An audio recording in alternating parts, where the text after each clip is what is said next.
Deus sabe por que você está aqui. Deus sabe quem você é. Deus, Ele te conhece pelo seu nome. Deus, Ele te conhece por inteiro. E eu creio que hoje o Senhor te trouxe aqui porque Ele quer escrever uma nova história na tua vida, sabe? E hoje pode ser o dia desse recomeço. Então fecha seus olhos. Eu queria orar por você e pedir ao Senhor misericórdia aí pela minha vida, mas que você se desligasse de todas os pensamentos, sabe? De todas as palavras, de todas as ansiedades, mas que você se ligasse no Senhor. Pai, nós estamos aqui porque, Deus, nós te amamos. Pai, nós estamos aqui não porque nós somos melhores, não porque nós somos mais santos, não porque nós recebemos uma palavra, não. Nós estamos aqui única e exclusivamente porque nós dependemos de Ti, Pai amado, e nós escolhemos estar aqui nessa noite. Deus, fala conosco, porque tudo que nós precisamos é ouvir a Tua voz. Tudo que nós mais ansiamos, Pai, é pela Tua presença. Tu és maior do que todas as coisas, Pai. Então, por favor, Deus, se manifeste em nós e através de nós nessa noite. Nos permita, Senhor, ver a Tua face. Nos permita, Senhor, sentir o Teu perfume. Nos permita, Senhor, tocar nas Tuas vestes, Pai. Que seja, Senhor, uma noite de cura, uma noite de restauração, uma noite de recomeço. Em nome de Jesus. Amém.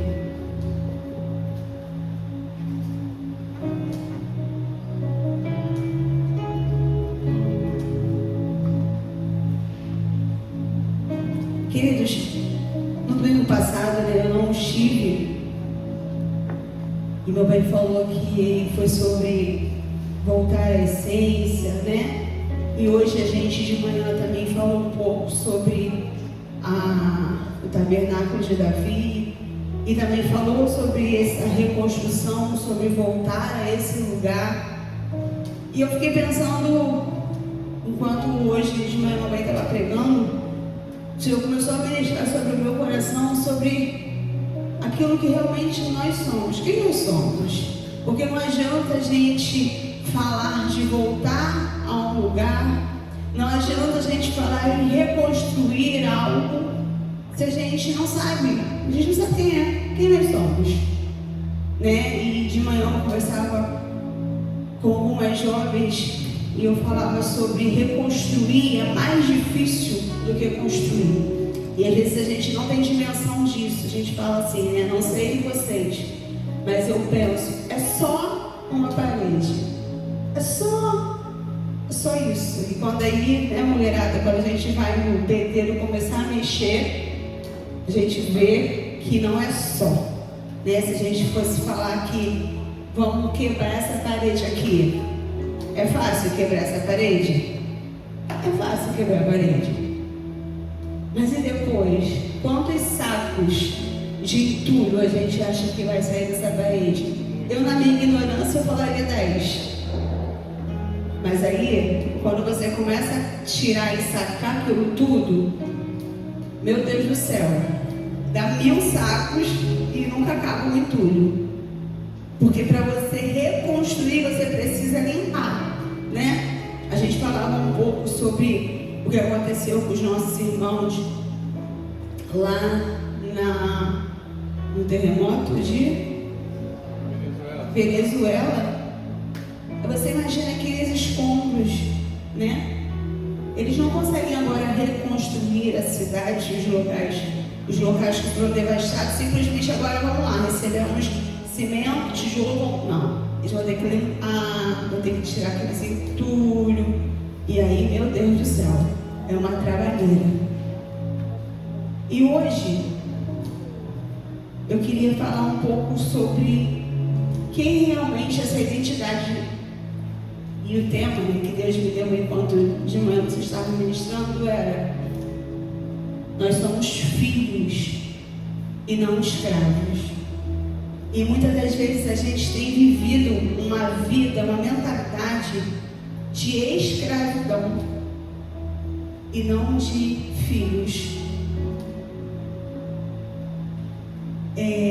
Abre para mim Gálatas 4, do 1 ao 7.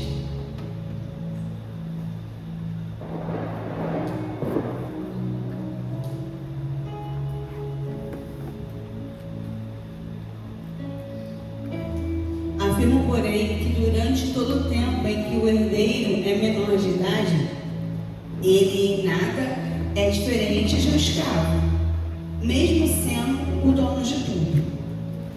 No entanto, está sujeito a tutores e administradores até o tempo determinado por seu pai. Da mesma forma, nós, quando éramos menores, estávamos debaixo de um sistema que nos escravizava aos princípios básicos deste mundo. Todavia, quando chegou a plenitude dos tempos, Deus enviou o seu Filho, nascido de mulher, nascido também debaixo da autoridade da lei, para resgatar os que estavam subjugados pela lei, a fim de que recebêssemos a adoção de filhos. E porque sois filhos, Deus enviou o Espírito do seu Filho para habitar em vossos corações. E a Ele clama, Abba, Pai. Portanto, tu não és mais escravo, mas filho. E sendo filho, és igualmente pleno herdeiro por decreto de Cristo. Olha isso. Nós somos filhos por adoção. E aí eu penso que hoje muitos de nós vivemos carregando uma mentalidade de escravos. Como? Quantos de nós vivemos sendo dominados pelos pensamentos, escravizados por pensamentos de medo, do pecado, da culpa, da aprovação do outro, da rejeição, da religiosidade. E às vezes a gente vai vivendo e a gente não consegue entender ou ter uma consciência que aquilo muitas das vezes tem nos impedido de avançar como herdeiro, como filho. Há uma batalha enorme na nossa identidade de filho. O tempo todo o diabo, ele quer nos paralisar, ele quer nos fazer retornar a esse lugar de escravidão, a esse lugar onde a gente acredita que não tem direito de sermos chamados de filhos de Deus. E é interessante que o diabo, ele não, eu ouvi uma frase, eu achei super interessante, que o diabo, ele não quer morar, ele não quer habitar em uma casa que está vazia, porque já está vazio, não tem a presença, não tem nada ali dentro, a casa já é dele, ela é dominada por ele. Mas ele fica o tempo todo tentando entrar naquela casa que está cheia da paz, cheia da presença do Senhor. E aí eu penso que o diabo, ele não prende quem já está vivendo como ele, quem já está com ele, está com ele. Então, literalmente, estamos juntos. A gente está seguindo pelo mesmo caminho. Mas ele teme quando descobrimos a nossa real identidade do Senhor. Eu queria que você refletisse aí por um segundo. Você tem sido escravo ou você tem sido filho? O seu comportamento com o seu pai, com Deus, tem sido um comportamento de pai ou tem sido um comportamento de um senhor, sabe? Aquele que ele está o tempo todo julgando, subjugando. Você faz as coisas para o Senhor porque você o ama ou porque você tem medo? Você faz porque você quer receber algo em troca? Você faz porque você tem medo de ser chicoteado, das represárias? ou você faz porque você o ama? Qual tem sido a sua real identidade no Senhor? Lá em Êxodo 14, a gente conhece muito esse texto, os versículos 11 ao 14 também, fala, né, sobre a trajetória. Antes de entrar no texto, para a gente entender, o povo saiu do Egito. Antes deles chegarem nesse lugar, do capítulo 14, eles já tinham visto as pragas, as 10 pragas. E é interessante que, enquanto aconteciam as pragas, aonde eles estavam, a boa mão do Senhor estava ali e com eles nada acontecia, certo? Eles viveram muitas maravilhas do Senhor, ou pelo menos 10, com certeza, até eles conseguirem sair daquele lugar de escravidão. E olha que antes de Moisés chegar, eles já tinham essa promessa e já esperavam por esse libertador. Quando Moisés chega, acontece tudo aquilo e aí eles saem do Egito. Quando chega lá no versículo 11, eles começam a reclamar de Moisés, exatamente como eu e você fazemos. O Senhor nos manda fazer algo, um negocinho de nada que sai do nosso controle ou não acontece como a gente pensou, a gente começa a reclamar, ou é só eu? Né? E aí, eles começaram a reclamar. Não havia talvez número, olha como eles foram debochados, ó. Moisés, será que não tinha número suficiente de sepulturas lá no Egito e por isso nós fomos tirados de lá para morrer no deserto? Olha isso. Moisés, por que você nos trata assim? Por que você nos fez sair do Egito? Olha, eles já tinham experimentado maravilhas e assim mesmo eles estavam perguntando a Moisés, é porque lá não tinha tanto cemitério, de sepultura? Aí o teu Deus tirou a gente de lá para morrer aqui? Não é isso que te dizias no Egito? Deixa-nos para que sejamos escravos dos egípcios em paz, pois melhor nos foi servir aos egípcios do que morrer no deserto. Olha que ingratidão, gente. 14. E ao erro, o Senhor combaterá por nós. Quanto a vós, acalmai-vos e ficai calados. E aí a resposta de Moisés para eles. O que eu entendo desses versículos? Eles saíram do Egito naquele dia. Talvez aí fosse o final de um dia, e aí aqui foi quando eles se depararam com a vermelha. Sei lá, 2 dias de caminhada, 1 dia de caminhada, eu não sei. Vamos pensar em um dia. Mas quanto tempo será que não durou para que o Egito saísse de dentro deles? Deus demorou um dia, vamos botar assim, para que eles saíssem. Mas quanto tempo que aquela raiz de escravidão demorou para sair de dentro deles? E aí eu vejo que eles estavam livres aqui, mas na verdade eles estavam mais presos do que quando eles eram escravos do Egito. E eu fico pensando nas nossas vidas em relação a tantas coisas que Deus tem feito. E de vez em quando a gente ainda continua olhando para trás e achando que aquilo que a gente viveu estava melhor, ou achando que aquela situação que a gente viveu era boa, pelo menos a gente estava confortável ali, porque a gente não consegue passar, a gente não consegue sair desse lugar de escravidão. Porque quando eu sou escravo, eu faço simplesmente ou somente aquilo que o meu Senhor, que o meu dono manda. Mas quando eu sou filho, eu faço aquilo que meu pai ama. Eu faço por honra. Eu faço para surpreender o coração dele. É como o tabernáculo que a gente está aprendendo de manhã. O tabernáculo de Davi não foi algo que o Senhor pediu, falou: Davi, faz o tabernáculo, 5 côvados para frente, 3 côvados para trás, 4 para cima. Não foi assim.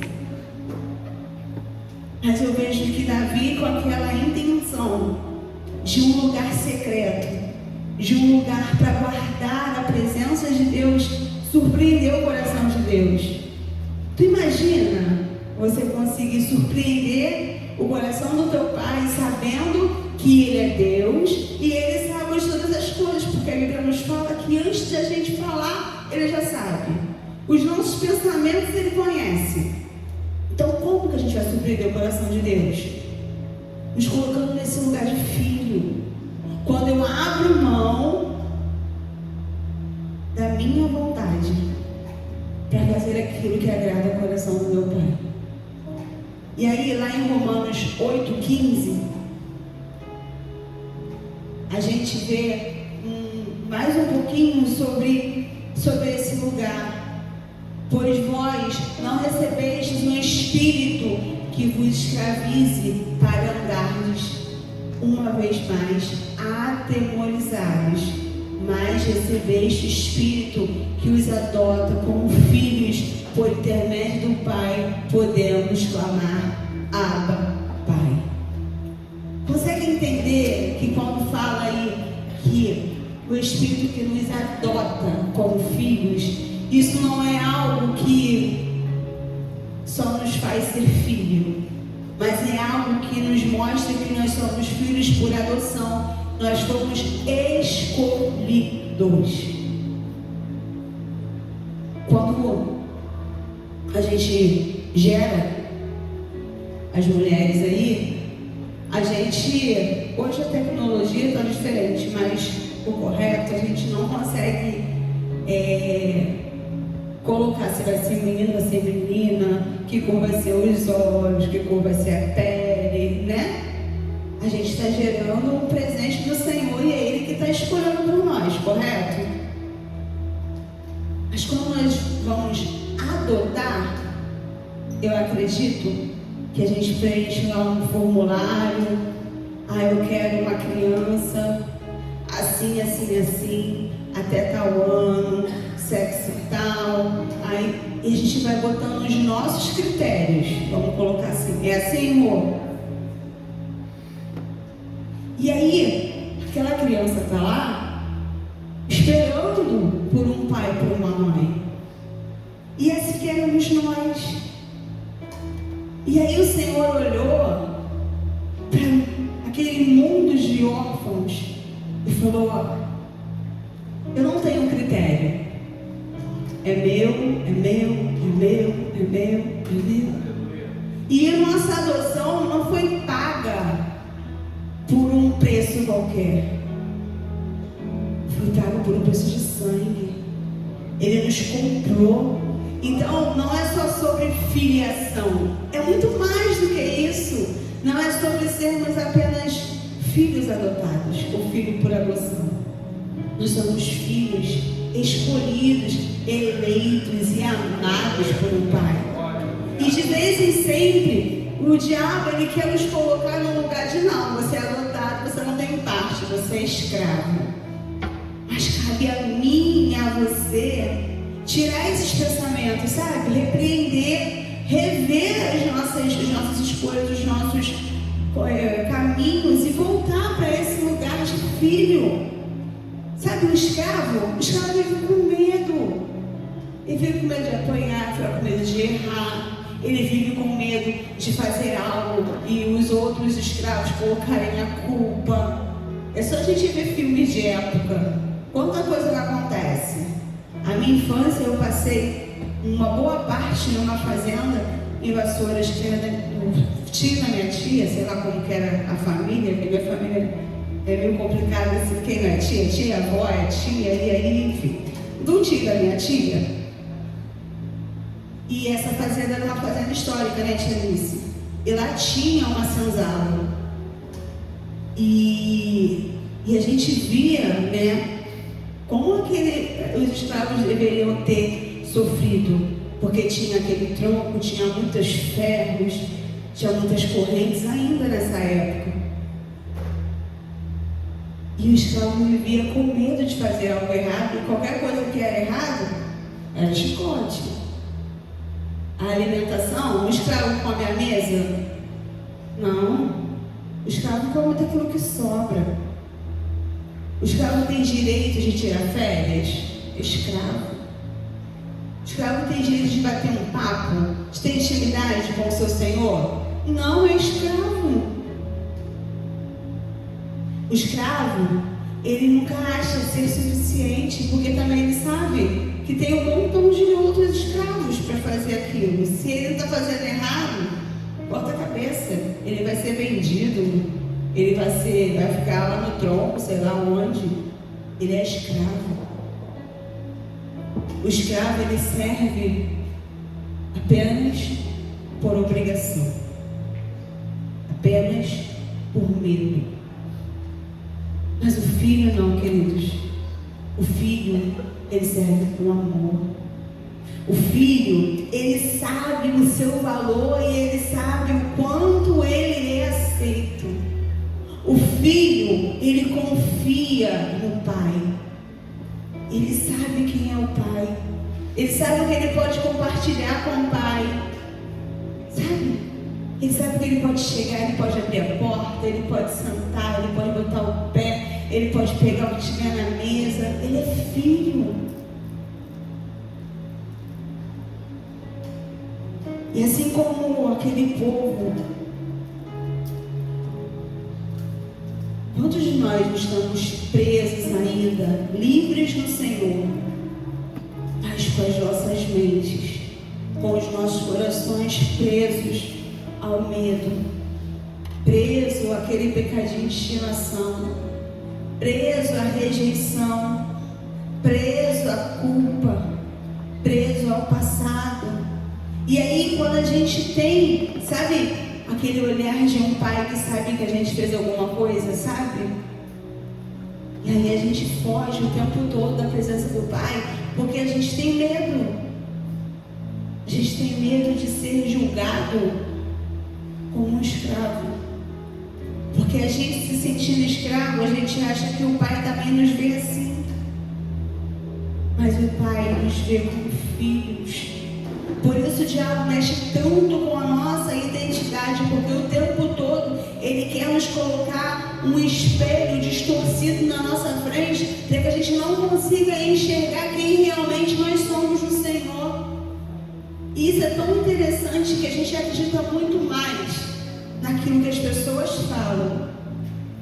A gente acredita muito mais naquilo que a gente está vendo do que naquilo que Deus tem falado a nosso respeito. O Senhor fala, usa alguém ou na sua palavra e declara palavras de bênção sobre as nossas vidas e nos chama para um lugar de mesa, um lugar mais perto, um lugar de intimidade. E naquele momento a gente recebe aquela palavra. Quando a gente chega no portão, alguém fala: Você, Leandro, você é isso, é isso, é isso, é isso. E você esquece de tudo aquilo que o Senhor diz a teu respeito e você fala: realmente, eu sou um pecador, eu fui rejeitado pelos meus pais, como eu posso entender que agora tem um Deus que me ama? Realmente, eu vivo o tempo todo, ninguém nunca falou que eu sou bom, eu fico o tempo todo em busca de aprovação, como é que agora tem um Deus do nada que fala que eu tenho um lugar na mesa?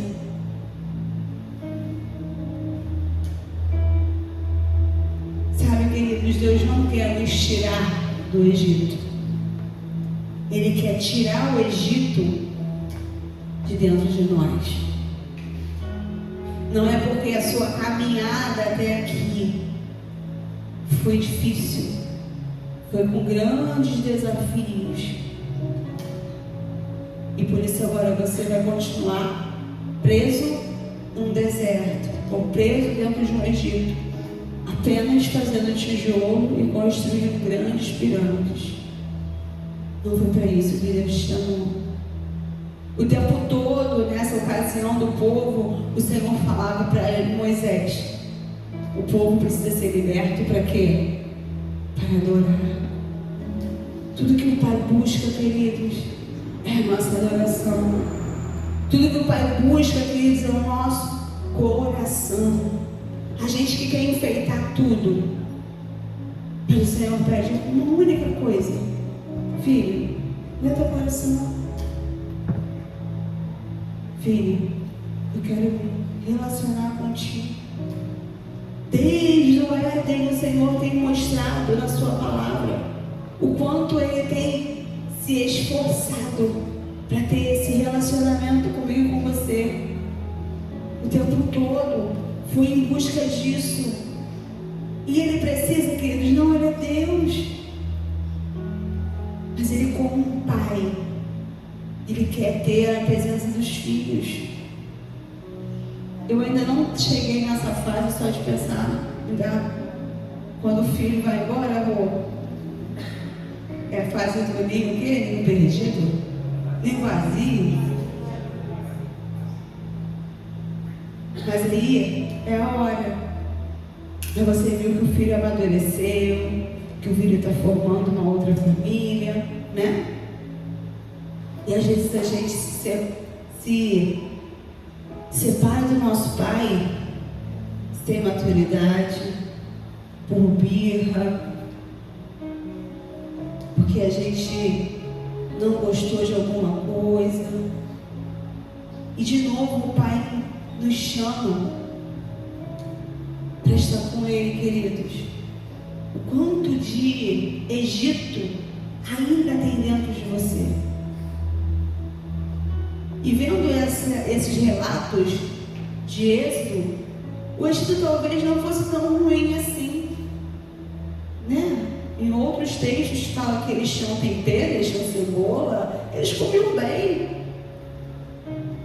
Ou talvez eles já estavam tão acomodados àquela situação que para eles estava confortável também. Eles acordavam, trabalhavam, iam para casa e estava tudo bem. Só que não é sobre isso. O Senhor quer mais. O Senhor, Ele quer mais. Ele quer você. Então, nessa noite, o Senhor nos chamou para esse lugar para falar: filhos, eu quero edificar o tabernáculo, reedificar o tabernáculo de Davi. Filhos, eu quero que vocês voltem à essência. Mas, filhos, é sobre a nossa identidade de filho. Porque escravo não tem comunhão com o Pai. Porque escravo não se senta à mesa com o seu Senhor. Lucas 10, 19.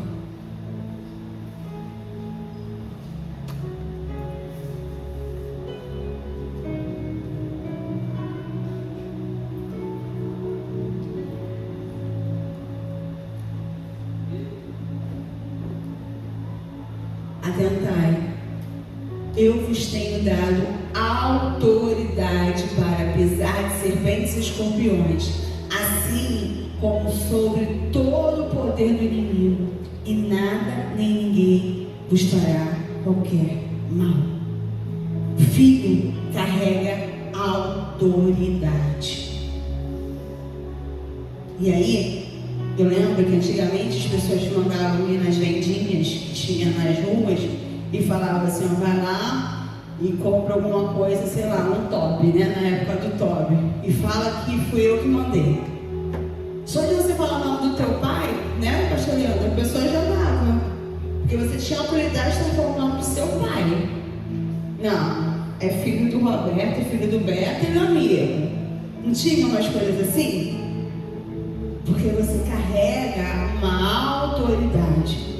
O escravo, ele tem autoridade? O escravo tem autoridade? O escravo tem que pedir o quê? Permissão. Mas filho tem autoridade. O filho conhece a autoridade que recebeu do seu pai e por isso ele usa. O inimigo, ele não treme ao ouvir a sua voz apenas. Mas o inimigo, ele treme quando você sabe quem é e quando ele reconhece a autoridade no nome de quem você está declarando aquelas palavras. Não é simplesmente sobre o seu falar, mas é o como você está falando. E quando a gente entende a nossa autoridade ou a nossa identidade, queridos, é impossível a gente olhar da mesma forma. É impossível a gente ter a fé na mesma medida. É impossível a gente temer. O medo desaparece. Não é o medo, você não tem medo de nada, pastor. Não, tenho medo, tenho medo de um monte de coisa. Mas é diferente. Não é o medo que te paralisa.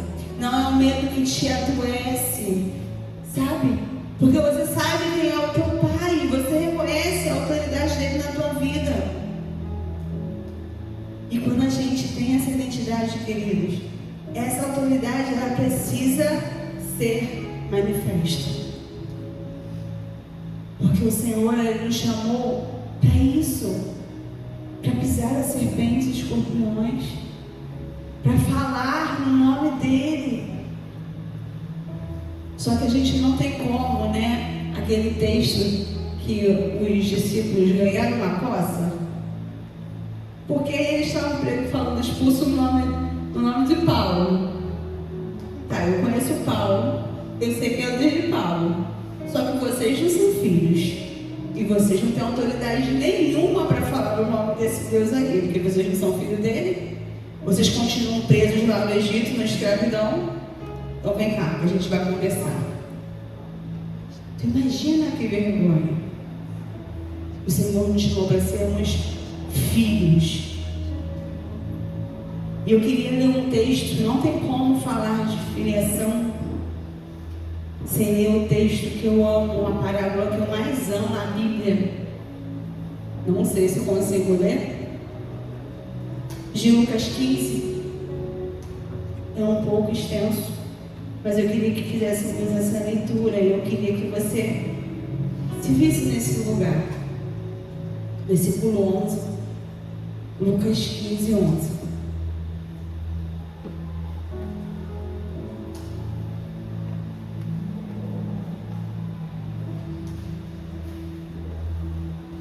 Jesus continuou.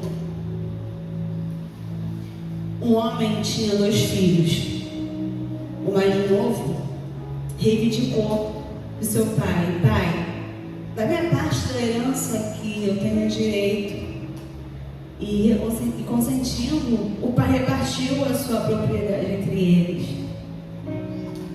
Não se passou muito tempo, o filho mais novo reuniu tudo que ele tinha, partindo para as terras distantes, e lá esbanjou todos os seus bens, vivendo de uma forma irresponsável. Coincidentemente, após gastar tudo que possuía, abateu sobre aquela região uma grande fome. E ele começou a passar muita necessidade. Por esse motivo, foi empregar-se com um dos cidadãos daquela região, que o mandou para o campo para cuidar dos porcos. Ali chegou a ter vontade de encher seu estômago com as vagens, com as botas com as quais os porcos eram alimentados. No entanto, ninguém lhe dava absolutamente nada.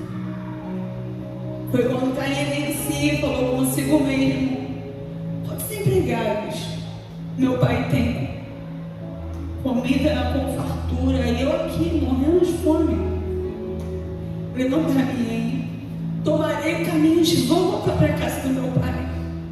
E ao chegar, me confessarei: pai, eu pequei contra o céu e contra ti. Não sou mais digno de ser chamado teu filho. Trata-me como um dos teus trabalhadores. E logo em seguida levantou-se e saiu em direção ao pai.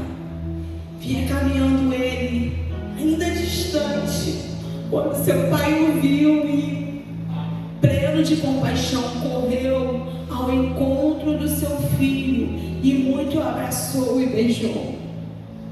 E o filho declarou: Pai, pequei contra o céu e contra ti, não sou digno de ser chamado teu filho. Entretanto o pai ordenou aos seus servos: trazei depressa a melhor roupa, vestir com distinção, põe um anel de autoridade e a sandália de filho. Trazei também um novinho gordo e preparai, comamos, façamos uma grande festa e nos regozijemos. Porque este meu filho estava morto e voltou à vida, estava perdido e foi encontrado, e começaram a celebrar o seu regresso. Até aqui. O Pai é aquele que restaura a identidade. E eu penso que antes dele colocar o filho para trabalhar, o que ele quis foi restaurar a identidade desse filho. Ele poderia falar: filho, que bom que você voltou. Vou tomar um banho, porque a gente precisa agora correr atrás do tempo aí. Você pegou tudo que tinha, você vai ter que trabalhar para você conseguir o dinheiro que você perdeu. E estava tudo bem, porque pegou a parte dele, gastou irresponsavelmente, como diz o texto. Mas não foi isso que o pai fez. Lá no versículo 22 fala, o pai fala, primeiro ponto que eu vejo antes do 22 é o amor do pai, que de longe ele vendo esse filho, Leandro, ele correu para abraçar esse menino. Tu imagina, pastor, é uma parábola, eu sei, mas tu imagina o estado que deveria estar esse filho. Estava trabalhando no chiqueiro, gente, e ele não estava do outro lado da rua, ele estava num lugar longe. Então ele teve que andar bastante. Talvez para chegar lá, ele pegou um avião, porque ele tinha muito dinheiro, ele pagou um jato particular. Mas para voltar, não. Para voltar, ele já estava, com certeza, muito mais magro, cabeludo, fedendo, rasgado, sujo. Com certeza ele estava com muita fome, estava com muita vergonha, e o pai não se importou com isso. E eu fico vendo a nossa realidade, sabe? A gente se sente tão bom, mas quantas vezes a gente se mete em cada chiqueiro? Quantas vezes a gente se coloca em tantos lugares e quando a gente cai na real, a gente tem vergonha. Mas quando a gente olha, eu imagino que todo dia ou todas as tardes, em algum momento, ou de vez em quando, o pai ia lá no portão, olhava, sabe? Se o meu filho está vindo, deixa eu ver se ele está chegando.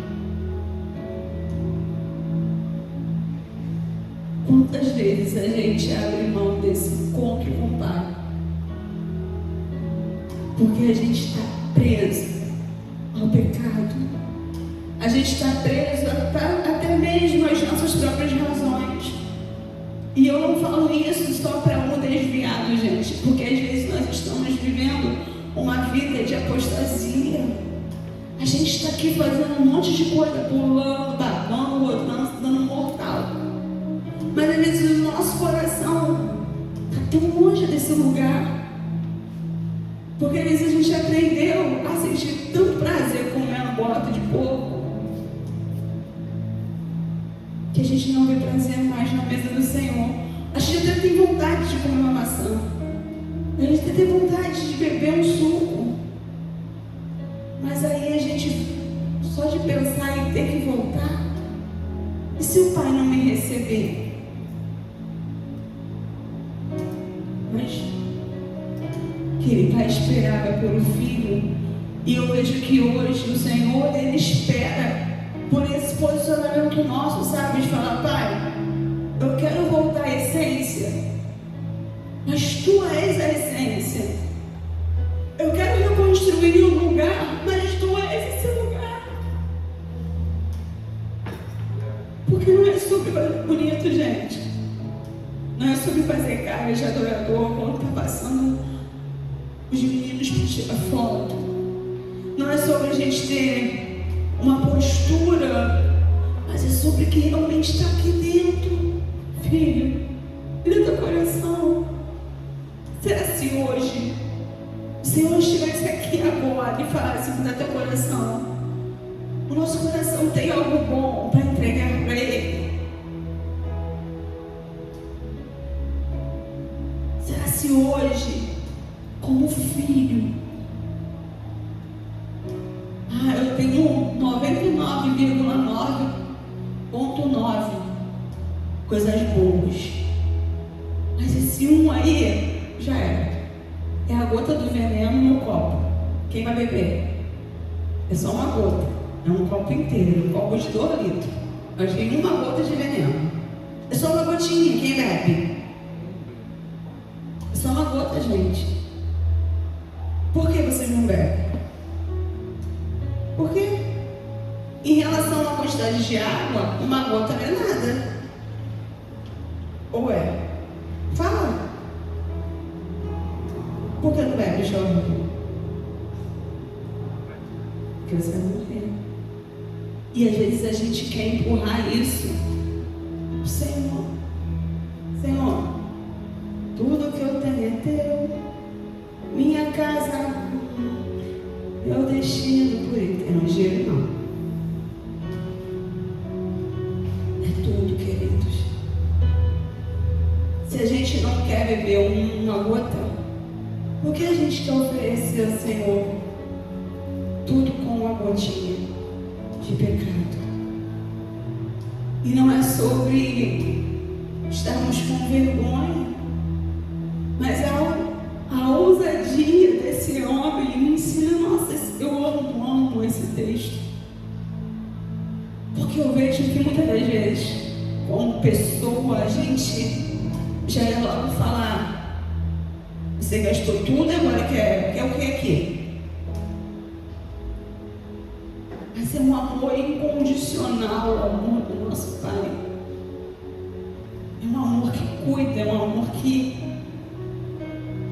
abraça. Não é um amor que vê as nossas imperfeições. Não é um amor que sente o nosso cheiro, sabe? Fala: você está fedendo muito, vai tomar um banho primeiro.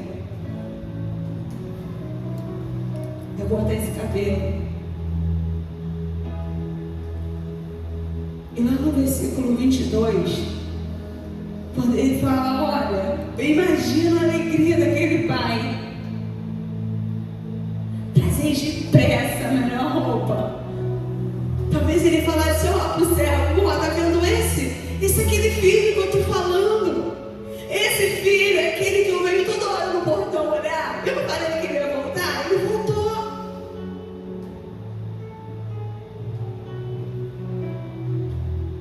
A roupa, ela nos afirma: você continua sendo filho. Essa não é uma roupa que eu tenho para você. De manhã nós aprendemos sobre a roupa de santidade. Essa é a roupa que o Senhor tem para as nossas vidas. Não é uma roupa suja, não é uma roupa manchada, não é uma roupa que aparece a nossa vergonha, a nossa nudez, não. É uma roupa de filho. É uma roupa de honra. É uma roupa de santidade. O anel me ensina: olha, eu sou pai, então eu restauro a autoridade que eu tenho sobre a vida dele.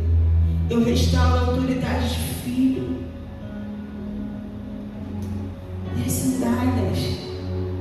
Escravos não usam sapato, escravos andam descalço. Mas como um pai, ele falou, não, eu sou o fundamento. Eu sou o caminho. Traz um novo sapato, porque o lugar que eu tenho para ele alcançar, ele vai precisar de um sapato novo, confortável. Sabe? Antes de restaurar, queridos, a tua saúde, o teu casamento, o teu ministério, o Senhor quer restaurar você. Você é mais importante. Não estou diminuindo em nome de Jesus. Não estou diminuindo em nome de Jesus a tua família, a tua dor. Não é isso. Mas não é sobre o que você pode fazer. É sobre quem você é. Você é filho. Você é filho. Romanos 8:19. Já estou acabando.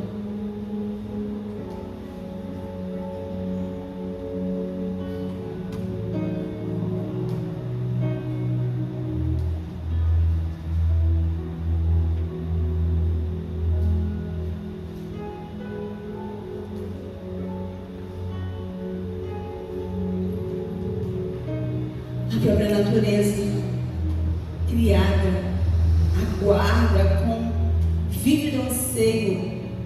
Bota outra versão, sei que há muitos apóstolos Estevão.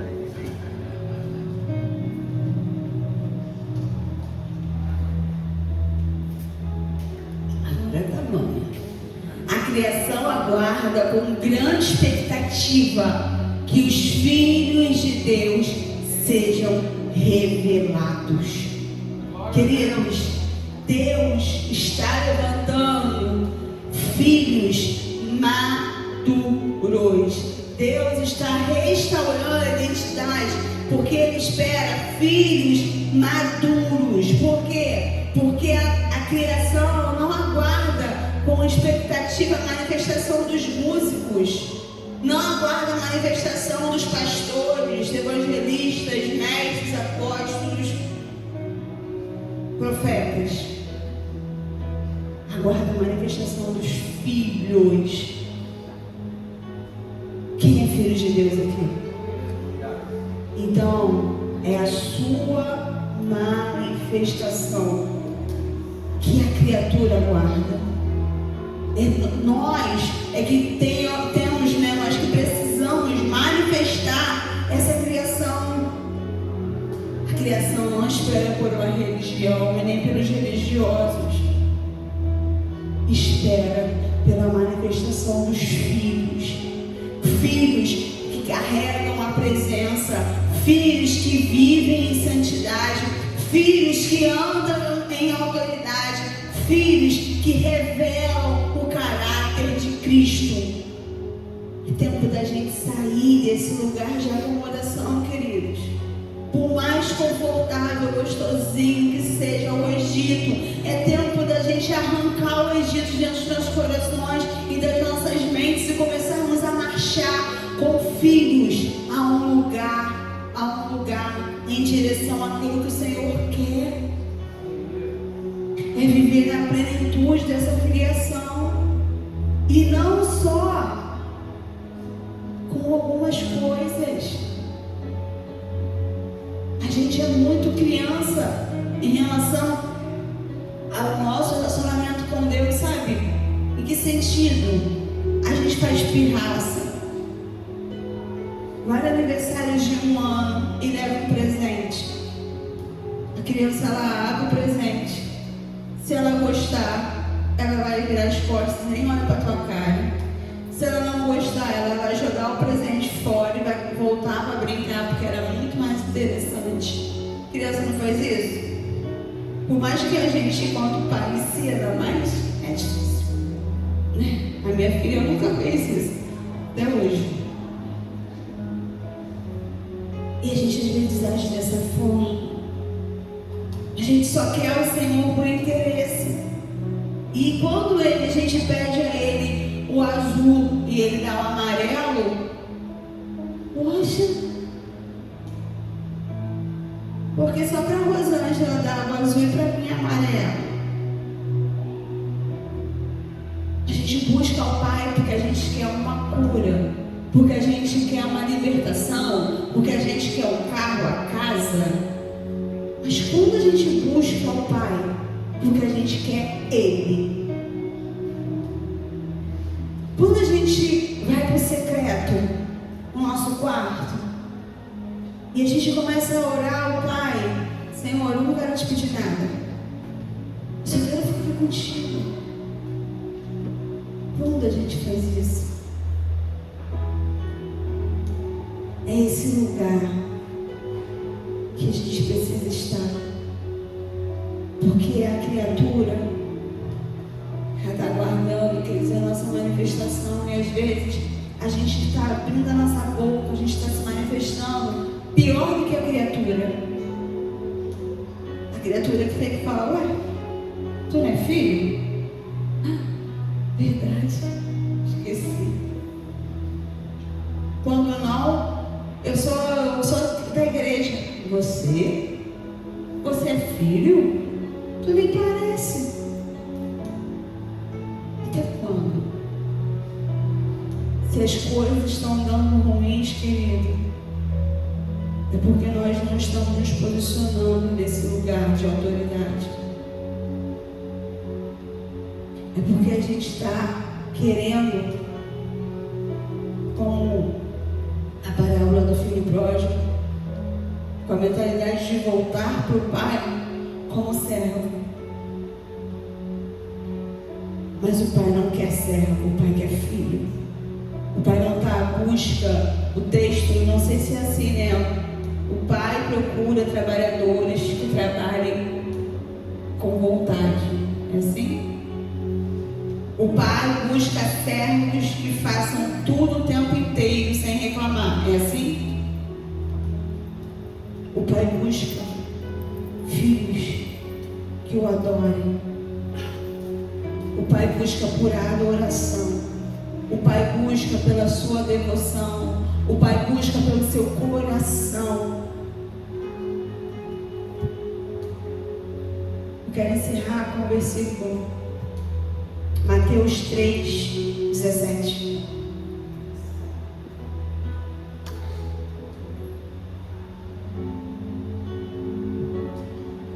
E aí no batismo de Jesus, ouve aquela voz: Este é o meu filho amado, em quem tenho prazer. A identidade de Jesus, presta atenção, mãe. A identidade de Jesus foi afirmada antes dele começar a sua missão propriamente dita aqui na terra. E nós queremos cumprir uma missão sem uma identidade firmada.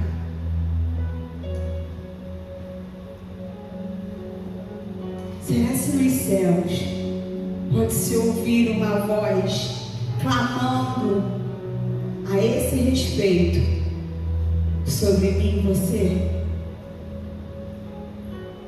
Será se lá nos céus nós somos reconhecidos como os filhos amados que temos gerado prazer no coração do Pai? Será que o nosso barulho nos céus, eu não sei porquê, mas eu tenho isso, depois o pessoal da música aí, se souber, me ensina, mas eu acredito muito, pastor Júnior, que nós somos reconhecidos por um barulho no céu. Não sei. Qual é o barulho que você faz? Aquele barulho ensurdecedor, pelo amor de Deus, desliga isso. Ou sua adoração tem chegado ao Senhor? Quando você se posiciona, o inferno todo já fala: caramba, corre, porque o filho se posicionou. Corre, porque ele é um filho amado. Ou será se quando nós nos posicionamos, achando que estamos posicionados, não faz nenhum. Qual é o som? E tem uma música, né? Qual é o som quando Deus desce na terra? E qual é o som quando a sua adoração, com o seu posicionamento de filho, sobe aos céus? Queridos, antes de Deus nos enviar, nos comissionar para qualquer lugar, Ele quer reafirmar ou Ele quer te ensinar sobre a sua identidade, queridos.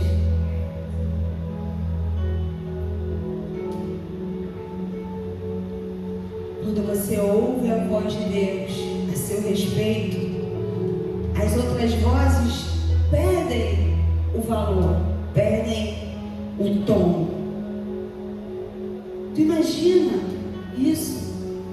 Você ouvir a respeito da sua própria vida no mundo espiritual sendo falado. Imagina como foi com Jó. Aí, bicho, meu servo Jorge. E aí, tá vendo meu servo João Pedro? O meu filho. É uma filha.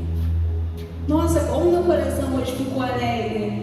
Eu falando, Senhor, ontem eu e meu bem nós participamos da ordenação de 2 pastores que são filhos, né?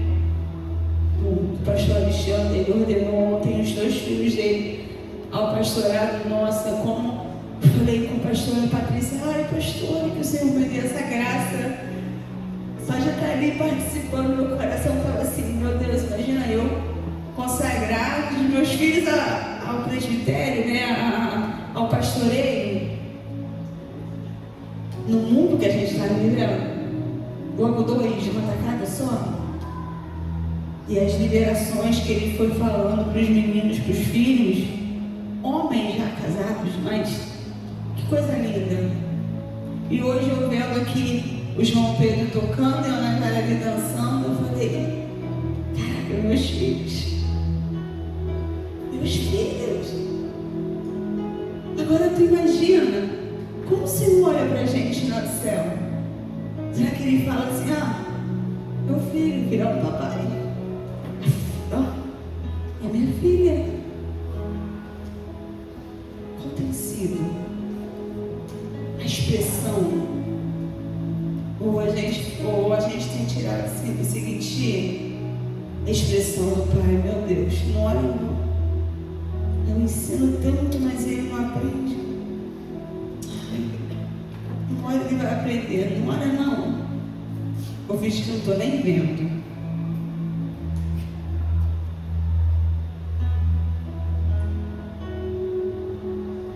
Queridos, você não foi chamado para viver tentando merecer o amor de Deus.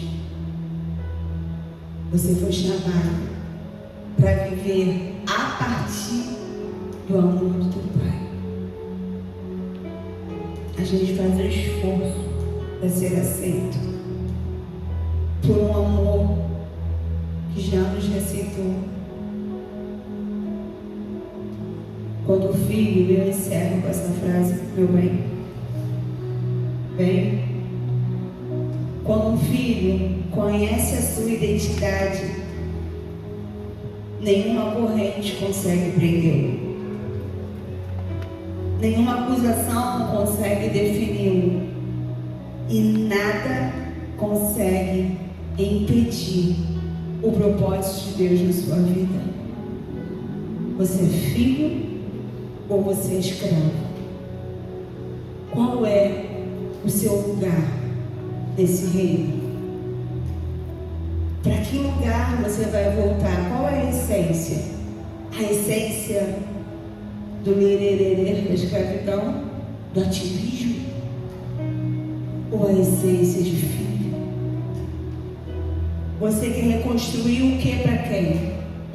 Para mostrar que você sabe ou para agradar o coração do teu Pai? Eu queria que nós nos colocássemos de pé e lêssemos junto Gálatas 4:7.